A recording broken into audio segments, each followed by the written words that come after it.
Okay, so tonight we have a special edition of Kedushas Levi for Purim. Ooh! Okay, so it's very exciting.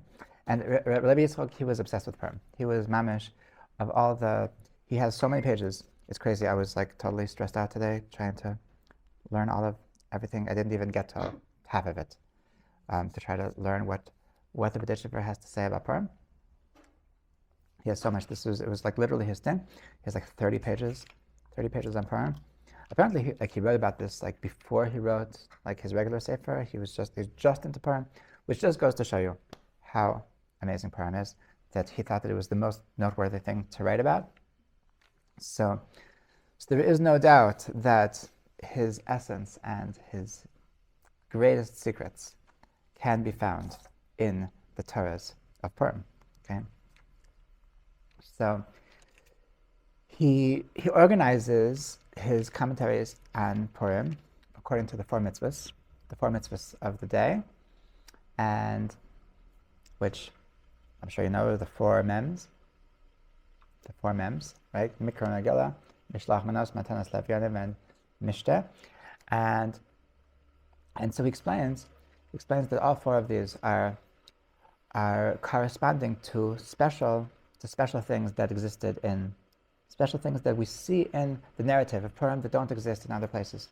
And so hopefully through this limud, through this learning, through all of the teachings of Rabbi Yitzchak, the hope is that this will give us like a new perspective on everything we're doing, and we're able to actually be able to experience a deeper Purim, that like understand that what we're doing with these different mitzvahs is really connecting to an amazing energy, an amazing idea that is very unique, that's very special to Purim, that doesn't come out any other time of the year. Okay, so he notes that there's four themes in Purim that make it unique. It's not just another holiday. Like, you ever saw this joke that like to summarize like every Jewish holiday, they wanted to kill us, God saved us, let's eat. Right? So that Purim, it's not just that they wanted to kill us and God saved us and let's eat or better drink. So the point is that there's different things. There's something very, very unique in the story of Purim, in the holiday of Purim. There's four things going on which don't exist anywhere else in any other holiday, and corresponding to these four things that are different. So that is how we get these four mitzvot of reading Megillah, of sending Mishlach Manot, of giving presents to our friends, giving presents to poor people, and the party so he notes, by the way, that in the party, so that the party aspect of Purim is actually not unique to Purim, right? That's actually, like, the joke is right, that let's eat is actually a common recurring theme in Judaism. So what's actually unique to Purim? What's unique to Purim is let's drink, right? Okay, so I'm not getting into whether or not girls should drink, but nor am I getting into whether boys should drink, but everybody needs to get drunk on the inside. Is that everyone, whether or not in Jewish religion, it's very common. Chabad. To get drunk on Shabbos is not a thing, but to get drunk on Purim is a thing. Okay, this is the time that it's mandatory, that it's mandated by Jewish law. Right? Okay, so what's unique? Oh, I'm supposed to call in. Somebody's supposed to call in.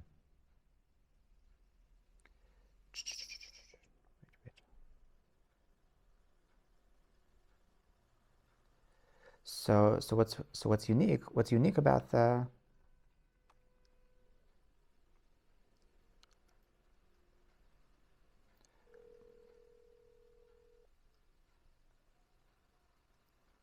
It doesn't turn off. what's unique about the Mishta part, about the Mishta aspect of Purim, is really not the eating; it's really the drinking. Okay, so that's the Suda part is actually what's not unique, and what he's going to explain what's special about Purim is the fact that we have to drink, and how that has something special in corresponding to the special thing, the special theme that we see in the story of Purim. Okay, so what do we see? What is unique in the story of Purim that we don't see anywhere else? It's not just that God saved us, they wanted to kill us, God saved us, etc. So number one, the first point is that in every other time that God saved us, so He did open miracles. Is overt a word? Mm-hmm. Overt. He did overt miracles. And what's special in the miracle of Purim is that it wasn't overt miracles. Okay, it was what's called concealed miracles. It was through nature. It was through politics. It was through it was something that could have been explained away by chance, and that there was no splitting of the sea. There was no water turning into blood. There was no one flask of oil lasting for 8 days. That there was nothing extraordinary in the story. It was just coincidences. Okay, so that's number one. Number two, the second special point that we find in the story of Purim, that we don't find by every other holiday, is that it's special Kabbalat HaTorah, and special acceptance of the Torah. Okay, this is that was part of the story of Purim is that a re-acceptance of the Torah. There was a major tshuva movement that the people during the time of Megillas Esther were not doing so well spiritually. There was a lot of, they all came to this party that Achashverosh made. Like, they were all into it. They were all, besides the fact that the Gemara says that they were all, that they all bowed down to the idols of Haman, in the city of Shushan. So they all came to this party that was an anti-Jewish party. It was the whole reason why he made this party was to celebrate the fact that the Jews are never going to build the Beis Hamikdash, and they were into that. They were like, this was like the beginning of the Reform movement. That like, okay, we can be a Jew, but we can still be proud Persians, and yet when push came to shove, so they did this mass tshuva. They did this national tshuva movement, and they cried out to Hashem, and they changed their ways, and they re-accepted the Torah. Okay, so this is something unique in the story of Purim that we don't find by Pesach. We don't find by Sukkot for sure. We don't find by Hanukkah. There was a tshuva movement. Okay, and that's part of what we're celebrating. Okay, number three, as is what we mentioned today, that one of the themes that we see in the story of Purim that we don't see anywhere else is the power of the tzaddik, the power of the righteous person, that God plays along with him. Okay, that the idea that tzaddik gozer v'kadosh baruch hu makayim, that the tzaddik can make a decree and Hashem is going to play along with his decrees.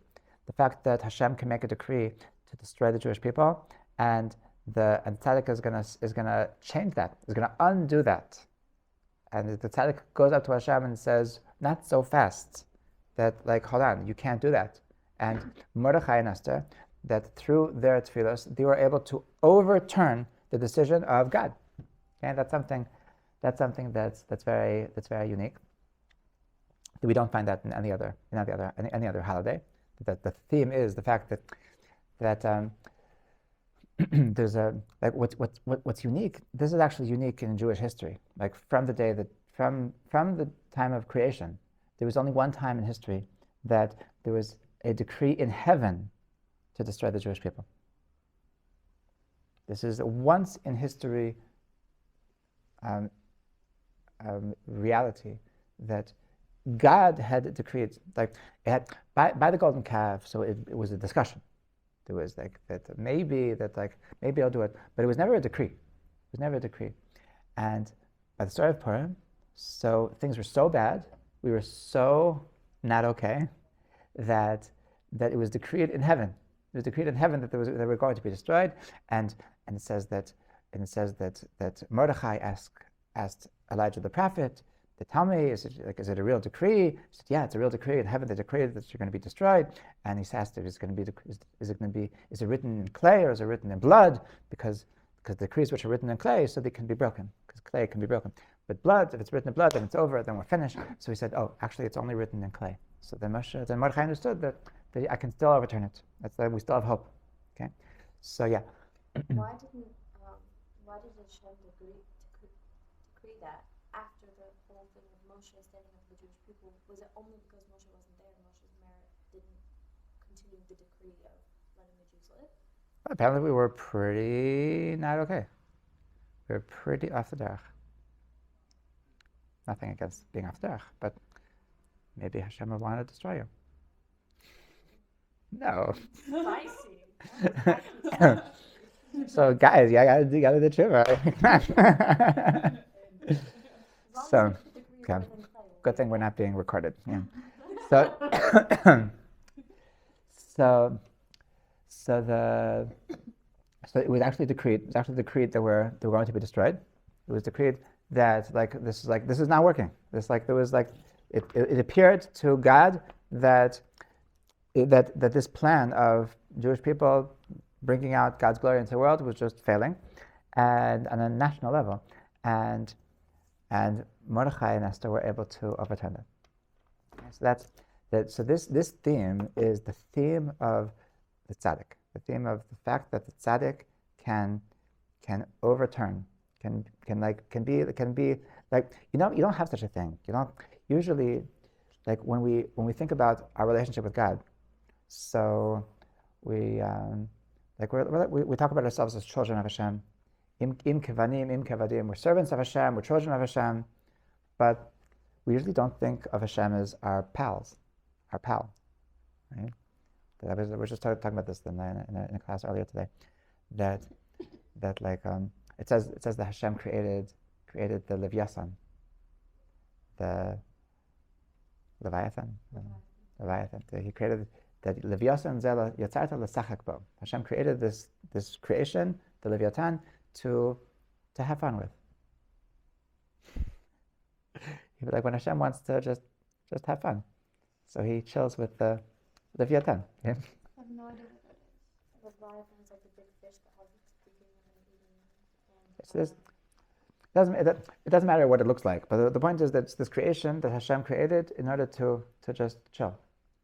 What you mean is you don't understand what it means that Hashem wants to chill, right? Well, he created us for the same reason. So because the reason why it doesn't make sense, like it makes sense that if Hashem wants to have a friend to chill with, so he's not going to accuse us because that's not what we are, right? We're not his chill buddy. We're not his. You're not like we don't go out to beer with Hashem. We like when Hashem wants to go out to beer, so he doesn't pick us because we're his children. Like I'm not saying that you shouldn't take your children out for beer, but like at a certain age, like we're like at the beginning. So like you take him out to ice cream. Like Hashem can take us out to ice cream because Hashem can take us. Hashem could be our teacher. Hashem can teach us Torah. Hashem can be our boss. So we never graduate. We never become like adults. So the chiddush over here is that the tzaddik can graduate. That the tzaddik actually reaches this point that the Hashem says something, and the tzaddik says, Hashem, I don't think so. I think that's Hashem, that earthquake you did the other day. No, awful. Oh, who are you? You're just a human being. Like what the heck? Yeah. Why does it refer to Bnei Israel as like Hashem's, like we're Hashem's bride? Like I've heard that expression, like the chatan and the kala. Right. Hashem's kala. Right. Bnei Israel is Hashem's kala. Right. Because we're the kala in the sense that we're like we look up to him. I see. Right. You're supposed to look up to your husband. Right. Okay, so it's like the same like future respect. Right, but it's not like there's a difference between there's a difference between the way that a bride looks at her husband and the way that a guy looks at his best friend, right? Here's your, just chillers, right? So the fact that the tzaddik can speak up. This is something we find numerous places in Torah that, for example, when Hashem told Abraham about that he wants to destroy Sodom. So Abraham says, "Come on, God, like it's like." Could it be that they're going to say that you're not just? You're not like you're the judge of the world. You have to represent justice. Like you're going to kill the righteous people with the unrighteous people with the Rishayim. Like, come on, if there's 50 people, then you have to let them go, right? So, and they said, okay, fine. Like, okay, Avram, okay, I'll give you this one. So, come on, Hashem, what, for 5 people? Come on, 45. 40, 30, 20, 10. Okay, fine.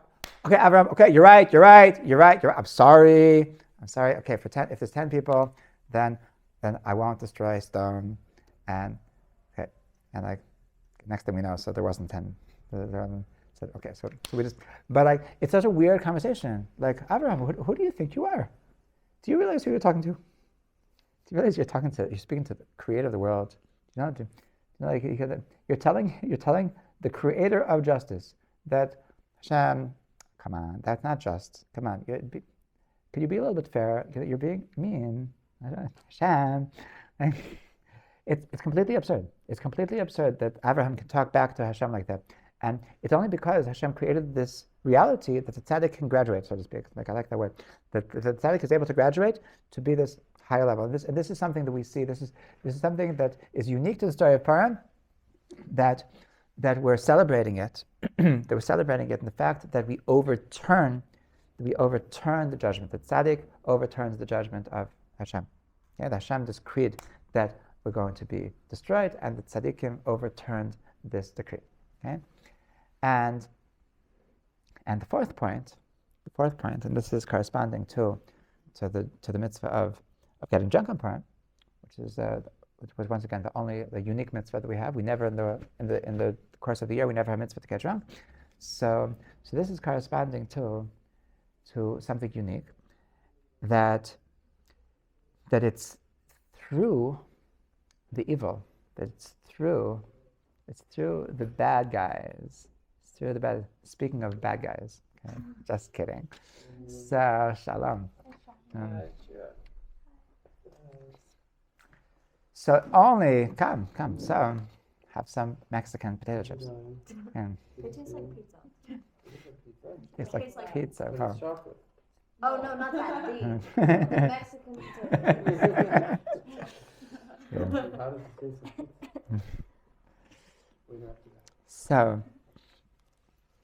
So the fourth point that's unique to you realize that we started that the class is called for 9 o'clock, right?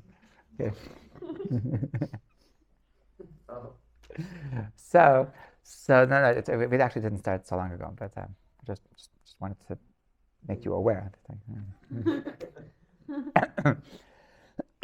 So the fourth thing that's unique in the story of Purim is that it's all through the Rishayim. It's all that this is the one time that like if there wouldn't be a Haman and Achashverosh, then we wouldn't have a Purim. Right? This is the one holiday. It's the one holiday that like we're celebrating the bad guys. Celebrating the bad guys. Okay, it's true that we're celebrating the fact that we kicked bleep with the bad guys, right? In fact, there was this professor here in Jerusalem. His name was Yeshayahu Leibovich. You heard of him? You heard of him? No? So you've heard of his sister. His sister is Nechama Leibowitz. Okay? So this guy, Yeshayahu Leibovich, he was a professor in Hebrew University, and he was like a super genius. He had like a double doctorate, triple doctorate, and Nechama Leibovitz would call him Achi Hatipish, my stupid brother. Okay? So he was a very controversial fellow. He was like officially Orthodox, but he had very, very controversial views. Like we would, like mainstream Judaism would call him like a heretic. Okay, so and that's why she called him my stupid brother. Like because like he had these like he thought that God doesn't really listen to your prayers. He thought whatever like things like that. He was He was like too smart for his own good. So so he was the Grinch that stole Purim. He was that he didn't believe in celebrating Purim because he didn't believe in celebrating a holiday that celebrates murder. Okay, so Purim is a holiday that celebrates the fact that we kicked bleep with our bad guys, with our enemies, that they tried to kill us, and it's not that they didn't kill us, it's that we killed them. Yeah. So Yeshua was he didn't believe in this, so you know what he did.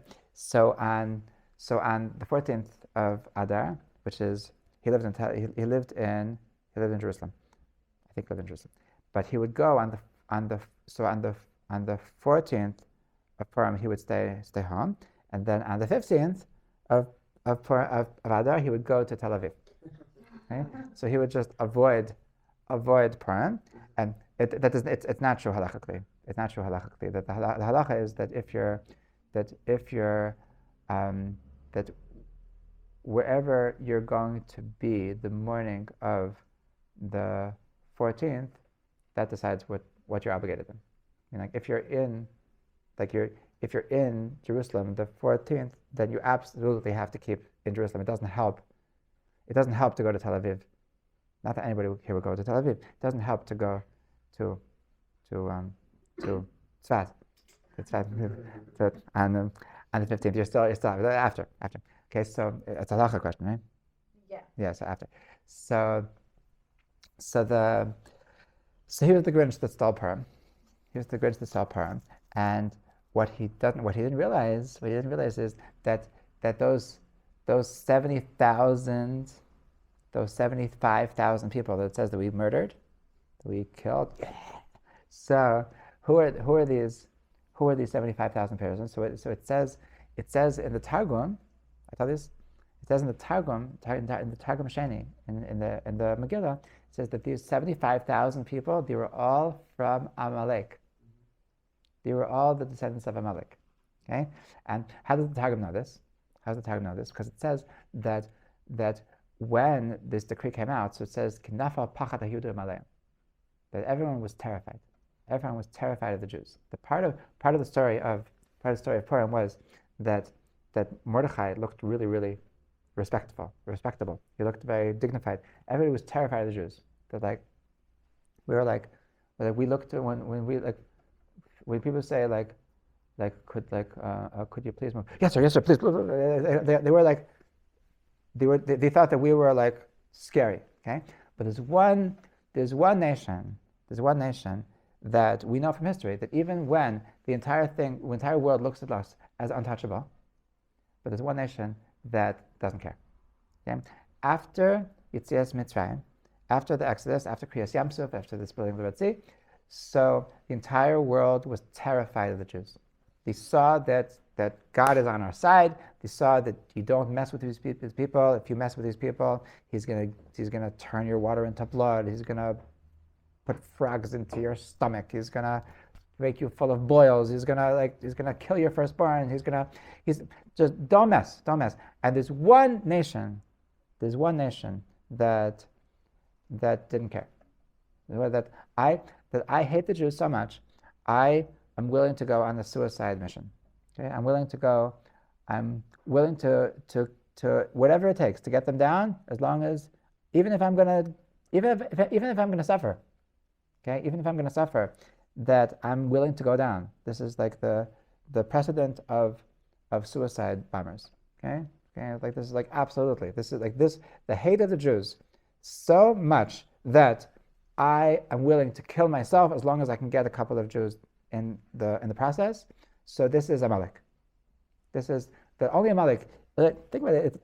It's so unnatural. It's so like, of course, okay, you can hate the Jews, but like you can like. I assume everybody here has somebody in the world that they really hate. No. Good. Hate's a strong. Okay. One day. So.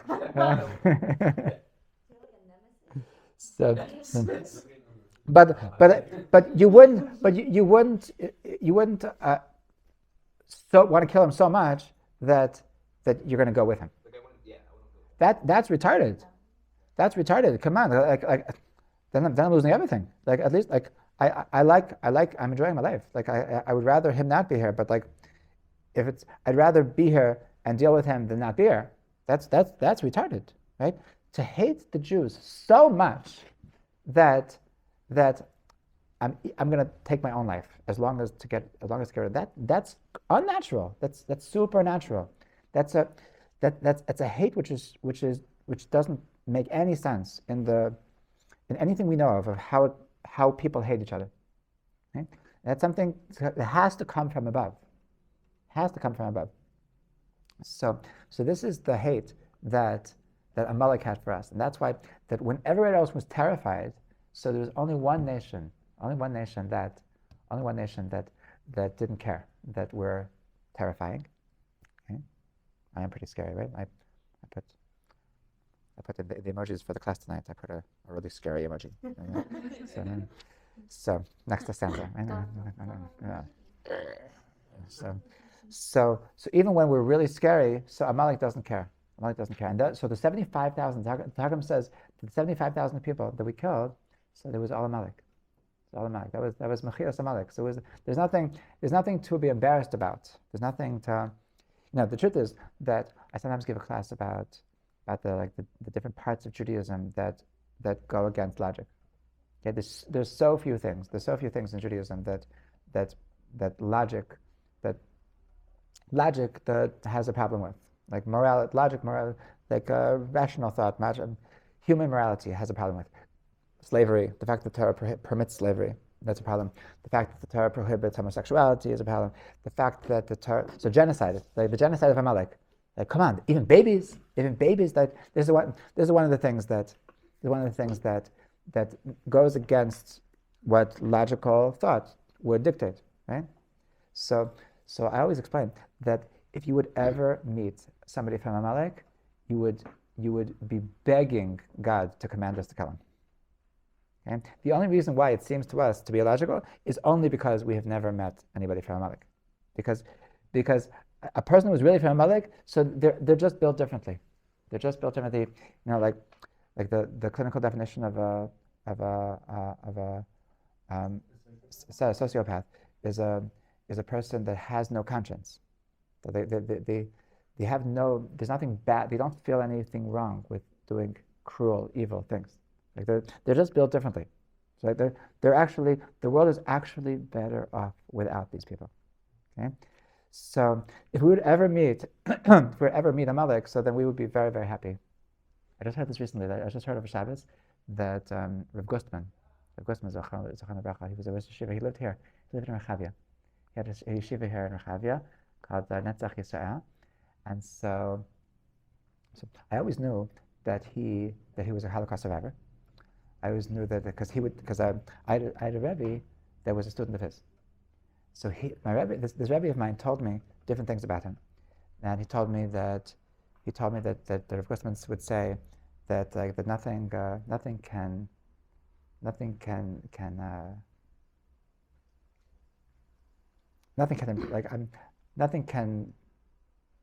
freak me out. Nothing can like make me like emotionally whoa.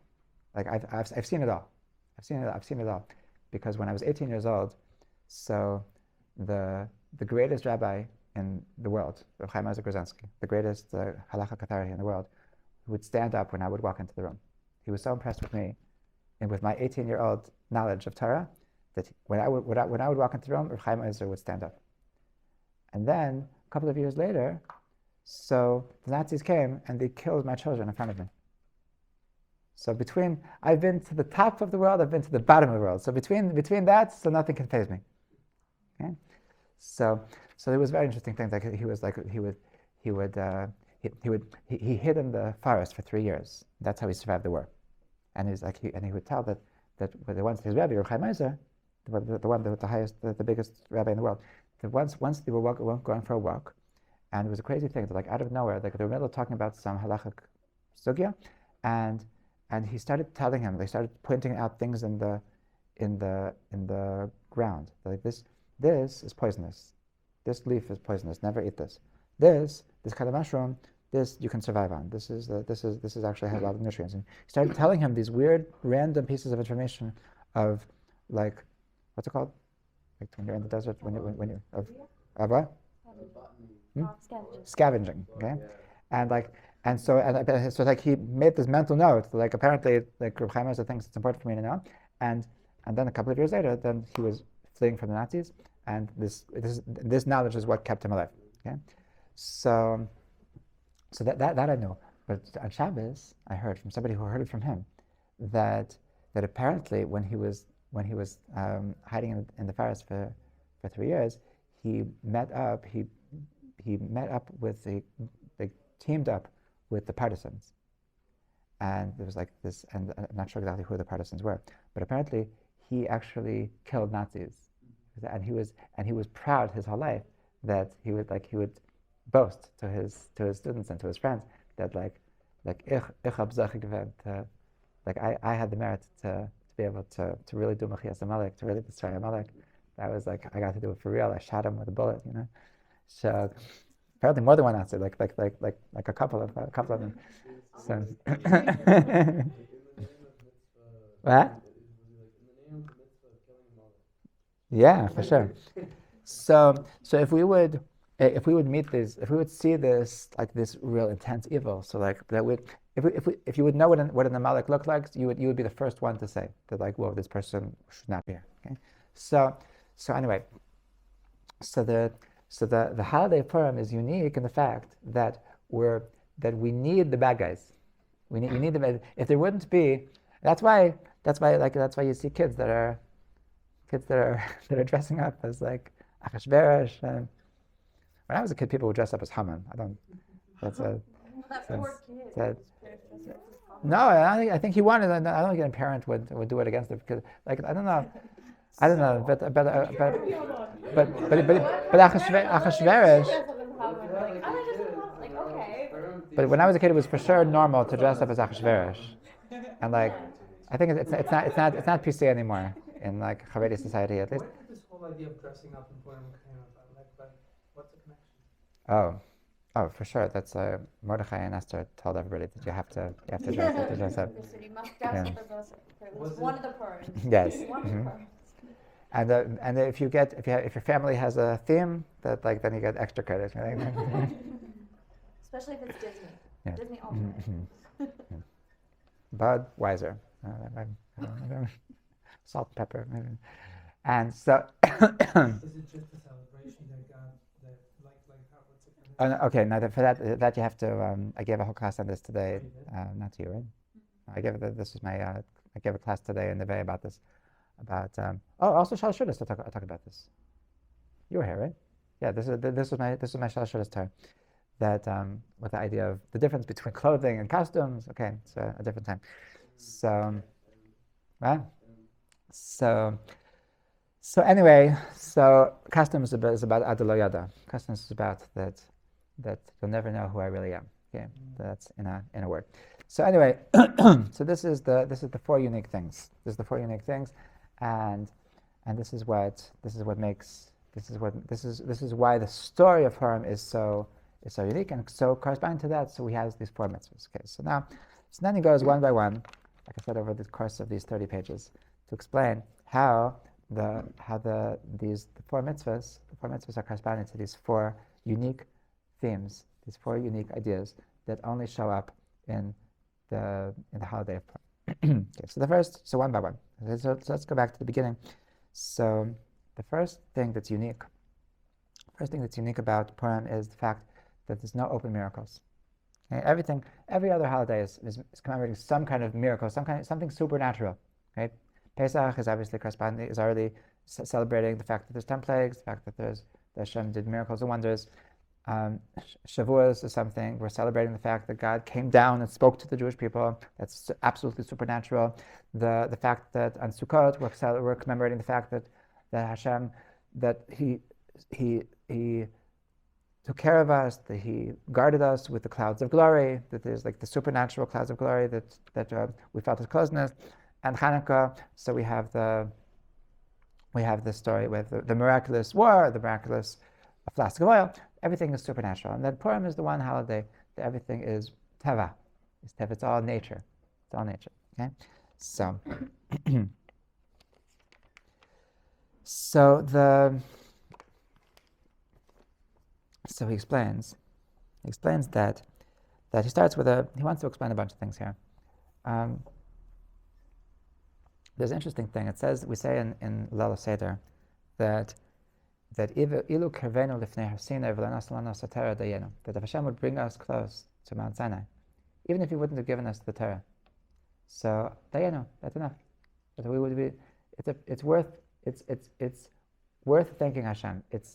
There's something noteworthy, there's something to appreciate in the fact that God brought us to Mount Sinai, even if He wouldn't have given us the Torah. Okay, that sounds strange, right? Like I'm bringing you to the store to buy you a present, and you say, you know what? Even if you just bring me to the store, even not bring me and I'm buying the present, just for that I would thank you. That's so cruel. You see that? You see that ring? You see that? Nice ring, huh? Okay, let's go. I just wanted to make sure you thought that's a nice ring, right? Like you see this this concert, there's a concert going on. Nice concert, huh? Okay, just wanted to make sure you think it's a nice concert. We're going home now. So it's crazy. Well, what's it mean? Dayenu, what's good? The whole point of going to Mount Sinai, presumably, is because that's where we got the Torah, right? What on earth is nice about coming to Mount Sinai if we're not going to get the Torah? Okay, it's a fair question, huh? So it says another thing by Har Sinai. So it says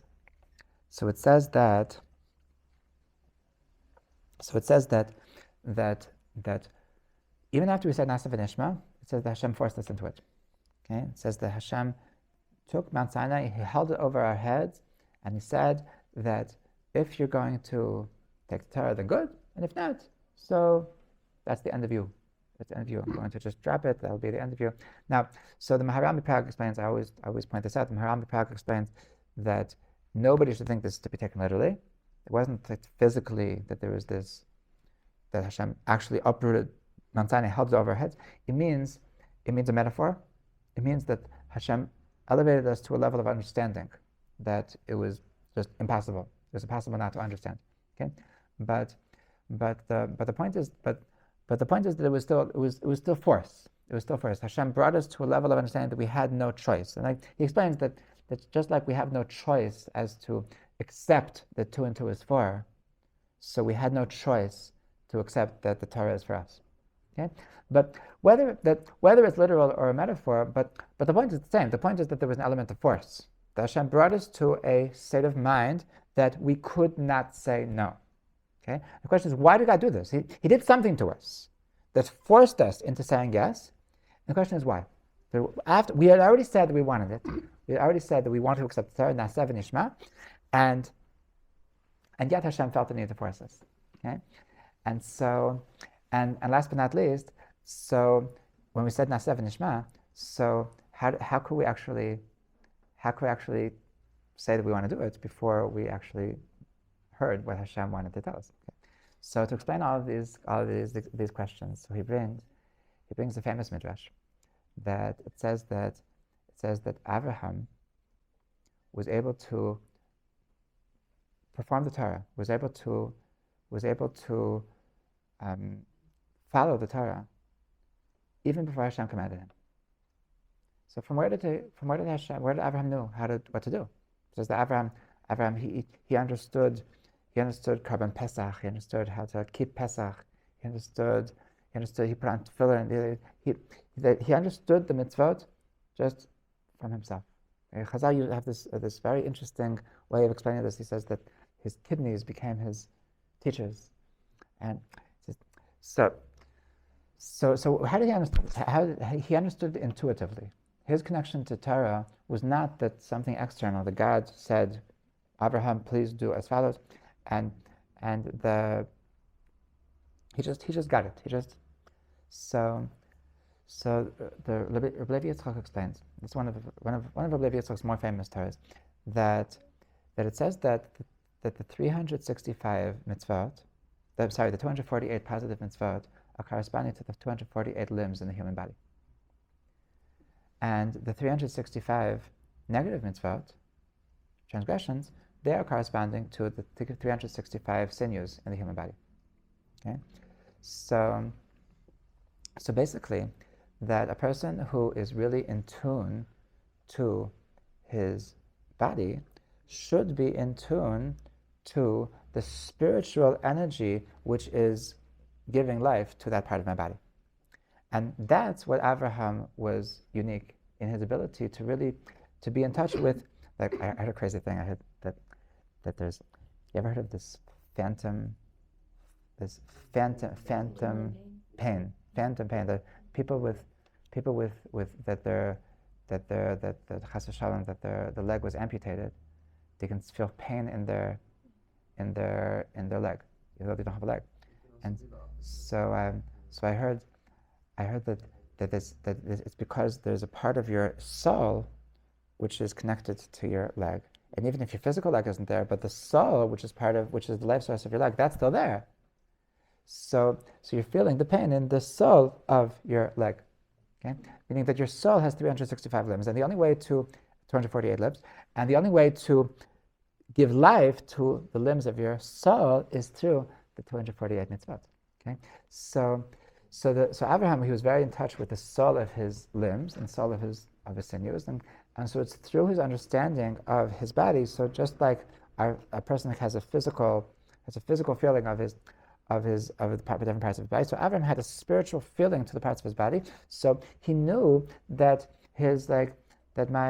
sometimes like you're like, I don't know, sometimes you're hungry, and sometimes you're like, you need something, your hand needs to, sometimes my legs are just a little bit like, I need to do something with my legs.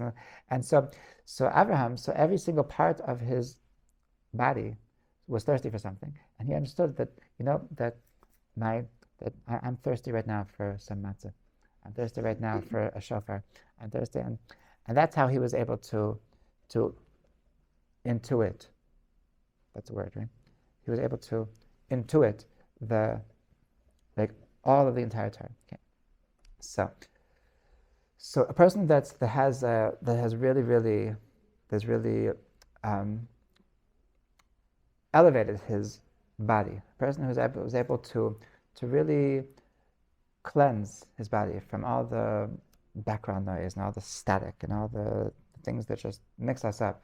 So they're able to be in touch. Okay. So he says that's first of all, that's what it means to share that Kirvenu Lifnei Sinai, that when it says that when we came to Mount Sinai, it says that Paskazu Amatan, that at that moment, so God elevated the spiritual level of the Jewish people to the level of Adam and Eve before the sin.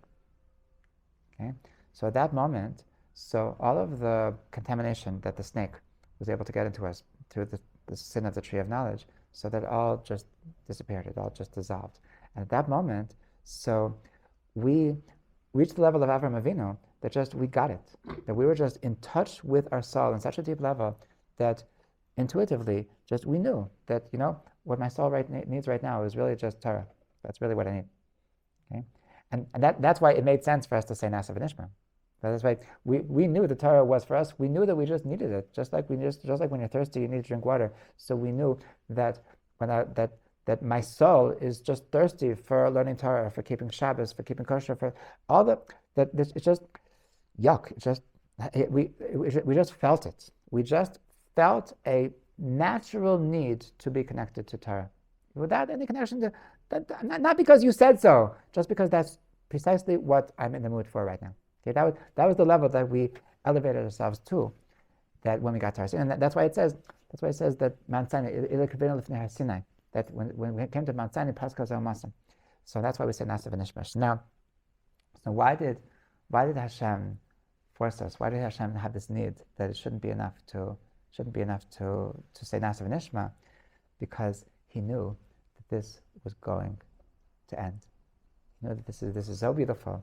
It's so beautiful that you're so elevated. It's so beautiful that you're able to intuitively understand that Torah is for you, but this is not going to last forever. This is you're gonna drop. He knew that we're going to have the golden calf. He knew that we're going to get back into the physicality. He knew there's going to be so much confusion. Okay, and it's for that reason that he wanted us to accept the Torah, even when we're going to drop, even when we're going to not understand, even when it's not going to be so clear, even when it's not going to be so obvious when it's not going to feel like this is exactly what we want. Okay, and so now the Gemara says a beautiful thing. The Gemara says that even though when we got the Torah the first time, so there was this element of force, but later in history, so we accepted the Torah with love, not with force, and that was in the times of Mordechai and Esther, in the times of Purim. Okay, this was.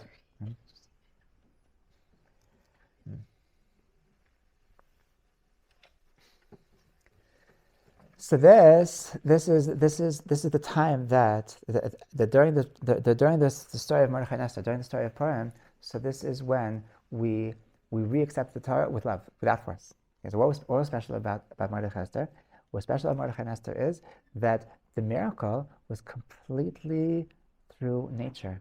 It's completely through nature. That Hashem said to us that I can appear to you without making it so, without anything so foreign, without something so external, without that it's going to be that I'll show you that I can. You have to go. Yeah. Okay, good to see you. So Hashem was telling us that I can be so present in this world, I can be so with you, that be completely communicating with you, completely revealed, even when I'm hidden. Okay, that I can completely be calling the shots, be completely pulling the strings, even without going against the rules of nature. Okay, and that's precisely what Purim is all about. That through the Hester, through the hiding of Hashem, Hashem doesn't feel the need to say, okay, guys, here I am. I can change nature. I can split the sea. I can make one day of oil last for 8 days. That I can do it. I'm with you. I'm just very, very calmly, very, very subtly, just make everything work out perfectly through nature. Okay, so at that point, that moment, that Hashem was showing us that He can be completely present, even without going against the rules of nature. So then there was no need for force anymore. Then we're able to accept the Torah completely from love, completely with our existence, completely with our physical reality. And this is the mitzvah of Mikra Megillah. The purpose of Mikra Megillah, that what's unique, the mitzvah, what we're trying to do in Mikra Megillah is to be the Megillat Esther, that legalot ha-Esther, okay, to reveal the hidden. Okay, that even when Hashem tries to hide Himself, even when Hashem is able to hide Himself, to say, oh, I got you, I found you. Where's Waldo? That even though Hashem is not, this is not a clear masterpiece from the Grand Master, but we know that, oh no, this is, well, I caught you. That's Megillah Esther. Okay, that's Megillah Esther. Yes, that's the first mitzvah. Okay. We have to hurry up a little bit because we have only a quarter of the way there. Only 12 minutes left. Yeah. Is that the explanation why Hashem's not named? Yes. That's why Hashem is not. Hashem's name doesn't appear in the Torah. Okay, so that's the first idea. The first unique theme of the holiday of Purim is that it's a miracle. It's a story that happened through nature, okay, without any extraordinary supernatural miracles. And this is corresponding to the first unique mitzvah, and that is the only time of the year that we have the mitzvah of Megillah. Okay. Number two. Second mitzvah is the mitzvah of matanot le'avyonim, okay, giving to the poor. And this, he says, is corresponding to the special theme that we don't find anywhere else of Kabbalat HaTorah, of accepting the Torah. Okay? And so I want to be very clear that obviously on Shavuos, it's also we're celebrating Kabbalat HaTorah, but that's not really what we're celebrating. Really, what we're celebrating on Shavuos is not that we accepted the Torah, it's really that God gave us the Torah. Okay? It's Matan Torah Tena. We're celebrating on Shavuos, we're celebrating that God brought down the Torah, which we said before, that's absolutely supernatural. The fact that God had a revelation to mankind, that's absolutely supernatural. That what we're celebrating in Purim is not Matan Torah, it's Kabbalat HaTorah. It's the fact that we accepted it. Okay? Now, what's very interesting, this not everybody knows, is that actually the way that, and like he wants to explain, even though we're talking about the mitzvah of Matanat Avyanim, there's something very unique in the mitzvah of Mikra Megillah, and that is that Mikra Megillah is an absolute obligation that to read the Megillah, and whereas when it comes to Torah, so then there's no obligation to read the Torah from the Sefer Torah, from the Torah scroll. You know, it's a much later institution to read Torah from Torah scroll on Shabbat and everything, but it's what? Writing Torah might be a mitzvah, okay, but certainly not Kriyat Torah. But even Kriyat Torah, it's not so clear what level of obligation it is. Like it might be only a mitzvah. Like if you're part of a minyan, then the minyan have to do it. But there's only one time a year that there's an absolute obligation every single individual to read something from a scroll, and that's only on Megillah. So Megillah is actually more stringent than Torah, and that's weird. Yeah. I heard that you can make a minyan with women specifically on Purim to hear Megillah because it's required as much as like throughout the year you can't make a minyan with women because it's not. Okay, maybe that's like I don't want to get into that. It's not like you don't need a minyan. I mean, women are obligated the same as men to Megillah. So a woman can read Megillah. A woman can read a Megillah for a woman, and she can read Megillah for herself. And the concept of a women's minyan, I don't know if that's it's only relevant. The concept of a women's minyan would only be when Purim falls out on Shabbat, and if you read on Friday, then there's those that say that because it's not in the right time, then you need a minyan, and then it's a discussion of women's minyan would be. But in general, it's not so relevant. Anyway, but what's crazy about Megillah is that it's like we should be bewildered that how could it be? The Megillah is actually more strict, is actually more intense than Torah. The Torah, it's like whatever. Like if you miss some kind of part of Kriyas Torah, like nobody should miss Kriyas Torah, but like it's not the end of the world. Whereas if you miss Megillah reading, then it's the end of the world. Okay, even if you miss one word of Megillah reading, it's the end of the world. Okay, so how could this be? So he brings an interesting thing that Chazal say that in the times of Ezra was the same generation as Mordechai and Esther, so there was actually a change in the way that the Torah was written, that the actual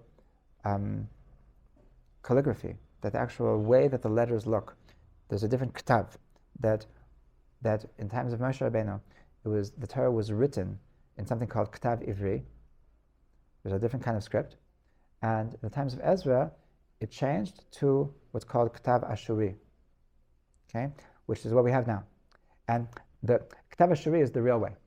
It's like all of the Arizal, the Bashem, they all explain the beauty and the depth of the way the Torah is written now, in the Surat Hotiyot, in the way that the letters look.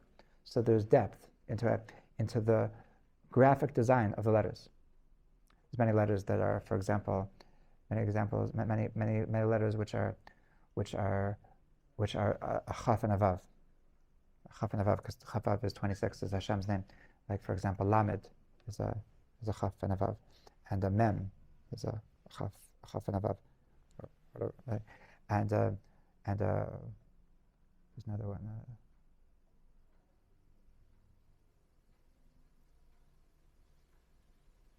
Mem and Lamed and Mem, Lamed. Isn't Hey also because it's a dollar? No, really, a Hey is Daled and a Yud. Anyway, that's also noteworthy. The fact that a Hey is Daled and a Yud. Also, in the month of Adar, the month of Adar is that the letter of Adar. The letter of Adar is Kuf. It's Kuf. What's a Kuf? A Kuf is a Resh and a Zayin. What's a Resh and a Zayin? Raz. Raz means the secret. A secret. So Adar is about the secrets of the universe, right? So all these truths are only hinted to in Ketav Ashuri. It's only in the writing that we have now, in the script that we have now. So there's a deeper truth that was revealed in times of Ezra that didn't exist before. So this is something new that came down into the world in terms of Torah. So the Torah came down in a deeper, more real level as a result of the story of Megillah Esther. Okay, so this is a very very noteworthy thing that, and this is when we're talking about the Kabbalah Torah, and we're talking about accepting the Torah, we're talking about connecting to the Torah. So it's that the Torah became more real as a result of the story of Megillah Esther. So he says that what happened during the story of Megillah Esther is that these high truths became more relevant to our physical existence. Meaning that what changed? What changed? What changed was that our physical existence became more of a vessel for these highest secrets. Okay? Meaning that the physical world, it used to be, if you wanted to connect to something high, something very out there, something esoteric, so you needed to get very holy, to get very abstract, to get very on the hilltop. And what happened through the story of Purim, because Hashem came down into the physical reality, so now we were a greater vessel to be able to take the bigger secrets. And there's the secrets that came down. So this expressed itself in the fact that now Torah became deeper. Now the Ketav, that the script of the Torah became something that's going to have even more secrets, something which is even to have more depth. And this is symbolized by Matanot Avyonim. Matanot Avyonim is the goes that the rich gives to the poor. Yeah, the rich gives to the poor. And so the mitzvah of the rich giving to the poor is symbolizing that Hashem is the rich and we are the poor, and He's bringing down this act, this energy, this motion of going from the high to the low. That's what we're really bringing out in Matanot Avyonim. That we're constantly giving. We're constantly just that I want to feel that I want to bring from the place that has to the place that doesn't have. I want to spread the wealth. The idea of Matanot Avyonim is spreading the wealth. Go to the place that's empty and fill it up. And this is creating this energy in the world that Hashem is bringing down, that from the place which is higher to the place which is lower. And so once again, so the mitzvah of Mikra Megillah is representing the fact that the teva, that even though the Hester Panim even though Hashem is not present, but to recognize that Hashem is even present when He's not present. That's why. But I forgot to say that's why that when He was for the force was for that when we don't see Hashem, then when it's not so obvious that Hashem is with us. So then that Moshe, in the times of Moshe, Hashem wanted us to force us to say that even though I don't see you, but I'll do it anyway, because I know deep down that that's what we're supposed to do. And what we reached the times of Purim is that even when we don't see Hashem, we say, ha ha ha, I know you're still there. There's no such thing as not seeing Hashem. I'm not doing this because I got to do it. I'm not doing this because I know it's the right thing to do. I'm doing this because I know that you're just hiding. Okay, so that's point number one. The second point is that through this acceptance, through this realization that Hashem is present in everything, so it actually brings down the raz, it actually brings down the secrets, it actually brings down the Torah becomes greater. Okay, so that's the element of Kabbalah Sataras is corresponding to Matanat La'Avyonim. And this is what we should actually think. This is what we should meditate every time they're giving Matanat La'Avyonim. So whether you're calling up to the Vada Rabbanim, but when we are giving our money, when we're sharing our wealth, we should have this intention that I am sharing my wealth to those who don't have, and through this I'm causing this energy in the world that Hashem is bringing down bounty into us. Okay. Number three is the mitzvah of mishloach manat. And this is corresponding, he says, to the mitzvah to the special idea in Purim that doesn't exist anywhere else, and that is the koach of the tzaddik. The fact that the tzaddik is able to overturn to the decree of Hashem. So this is this amazing idea that it says that mishloach manat. What's the purpose of mishloach manat? The purpose of mishloach manat is for leharbot re'ut. What does re'ut mean? Friendship. To make the Jewish people into friends. Okay, it says that when Haman said lashon hara about the Jewish people to Achashverosh, he says there's yeshno am echad mefuzar mufurad bein ha'amim, that they're all separate. So our downfall was in our separateness, and so when we wanted to save the Jews, so what he said lech kenos et kol haYehudim, bring them all together. That the reason why we were destined to be destroyed is because we were separate, and now is the time to be together. Okay, and that's what's going to save us. So this is this unity of the Jewish people. This is the purpose of Mishloach Manat. Okay, and this is corresponding to the tzaddik geizer. What's the idea of tzaddik geizer? So we said that when a tzaddik is telling Hashem what to do, so it's requiring the tzaddik to act like a friend to Hashem, like to graduate from being a student to being a friend, right? And so the only way for us to elevate ourselves to this place that we're able to just tell Hashem, like to treat Hashem like a friend, that it has to come from this place of unity. It has to come from re'ut. So the more that we're into this re'ut, the more that everything is one. We're all one. There is no higher, lower. So to come to this place of bittul. So we're talking about this last week in Tetzaveh, that the bittul is that I'm completely beyond categories. I'm completely beyond. I'm just part of this infinite existence. Okay? And it's from this place that we do mishloach manat, and it's from this place that we're able to elevate ourselves to a place of. It says that Hashem calls us like our brothers. Hashem calls us that the mi yitencha ka'achli. The Medrash even says leman achai v'rei adar b'na shalom b'ach. Hashem calls us my friends, my brothers. That so this is the place of tzaddik geizer.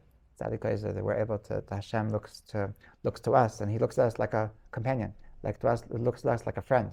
That this is the koach of the tzaddik. That there's things that that the entire year that tzaddikim aren't able to do. So on Purim they have special powers. And on Purim there's tzaddikim that they were able to give brachas on Purim that to overturn the craziest things in the world. That there's a certain energy that the tzaddik has that Hashem looks at the tzaddikim like his friends, like his pals. Okay, and last but not least is the mitzvah of Adlo Yada. Is Adlo Yada. And this is the idea. This is corresponding to what's unique. The fourth thing which is unique is that we need this Rishayim, we need the bad guys. If we wouldn't have Haman, if we wouldn't have Achashverosh, so then there wouldn't be what to celebrate. This is the one time that we can't have a Purim if we don't have a bad guys. And so the Berdichever writes that this is what happens. This is what we're celebrating, to celebrate that we're actually happy that it was danger, happy that they tried to kill us. This is like what levasume b'varaya, to get drunk on Purim, so you don't know the difference between cursed is Haman and blessed is Mordechai, means that I'm happy about the fact that that they tried to kill us, because otherwise, how would we be able to kill them? Because otherwise, how would we have this amazing sanctification of God's name? They were able to kill so many Amaleks, 75,000. That if Haman wouldn't have tried to kill us, then we wouldn't have been able to see this amazing spectacle of seeing Haman and his 10 sons hanging on the tree. Whoa, that's so cool, Ima! Can you see his tongue sticking out? and like that to have this Kiddush Hashem of the Mechias Amalek. So we wouldn't be able to do it if it wouldn't be that they wanted to kill us, right? So this is, and so that because Haman helped assist us, because they assisted us in making this big Kiddush Hashem in trying to kill us. So that's why it says that from this is Achashverosh's son, Dayavish, was influential in building the Beis Hamikdash. How could it be that somebody so evil like Achashverosh, that his son should be able to build the Beis Hamikdash? So Levi says, you know what? Because he had a big schus. He had a big schus because of him. So we're able to obliterate Haman, because he was the one. He was the one that said that, okay, the opposite. That we're gonna kill them. So he was the one. He was the one that made that decree. They were supposed to turn everything around. So it's because of these bad guys. It's because of these bad guys that we're able to celebrate. So this is mamish. This is the mitzvah of getting drunk on Purim, to see that the bad guys, the bad parts of our lives, the bad struggles, the things that we would be so happy to be without. So we're celebrating them. We're recognizing that, if it wouldn't be for this, if it wouldn't be for all these struggles, so then I wouldn't be able to take my struggles and beat the daylight out of them. I wouldn't be able to overcome these struggles. I wouldn't be able to kill all of these Amaleks if they wouldn't have wanted to kill me. And I wouldn't be as successful as I am today. It wouldn't be so I'm actually happy. This is the one time a year, that 364 days a year, so we don't like struggles. We don't like adversary. We don't like, but Purim we say, bring it on. I'll knock you dead. And this is, we're happy about the fact that we have these challenges. We're happy about the fact that we have these bad guys in our lives, these demons, because through the demons we're able to kill the demons. Okay, so this is what we're celebrating in Purim, and this is the highest. This is the Ad Lo Yada. So I bless us all that we should be able to really connect to every element of Purim, to see the God in the Teva, to see God that in every natural part of our lives, to be able to mamish accept the Torah, to be able to realize that through doing this, so we're able to really get a deeper connection to Torah, to see that we really want the Torah, to see really that Hashem is willing to teach us His deepest secrets, and to even elevate ourselves to the level that we're even friends with Hashem, that Hashem really cares about us, that He cares about what we have to say, that He cares about that our opinion matters. Our opinion matters, and this is the secret of Torah Shabbat Peh. This is the idea of making our own holidays, making our own celebrations. That Hashem really cares. Hashem really respects our opinions, and this is the Tzaddik Geyser. And last but not least, to celebrate our struggles, to celebrate our bad guys, to celebrate our demons. So Shemamash should be the holiest Purim ever, deepest Purim ever, able to have these real deep intentions through every mitzvah of the day. And it's going to reach the highest levels. Okay, everybody.